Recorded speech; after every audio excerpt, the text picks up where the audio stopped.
Climate மாறுறதுனால, இன்னொன்று காற்று மாசுபடுறதுனாலையும், அதிகமாக பொல்யூஷன் ஆகிறதுனாலையும் நம்ம அந்த சுவாசத்தில் நம்ம நுரையீரல் சம்மந்தப்பட்ட பிரச்சனைகள் அதிகமாக வருது.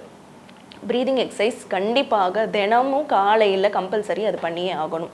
ஸோ இந்த மூச்சு பயிற்சி பண்ணுறது மூலயமாகவும், ஆரோக்கியமான வாழ்வியல் மாற்றங்கள் பண்ணுறதுனாலையும், கவனமாக உணவு முறைகளில் கொஞ்சம் கவனம் செலுத்துறதுனாலையும் நம்ம எளிமையாக இந்த ஆஸ்மா தொந்தரவுலேருந்து மீண்டு வரலாம்.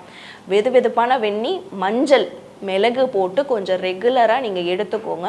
கற்பூரவள்ளி இலை இருக்குது இல்லையா, கற்பூரவள்ளி இலை, துளசி, இது ரெண்டையும் சம அளவு எடுத்து வதக்கி அரைச்சி அந்த சாறு கொஞ்சம் ரெகுலராக நீங்கள் எடுத்துக்கோங்க. இது நல்லா அந்த உள்ளே இருக்கக்கூடிய சளியை வெளியே எடுத்து விடும்.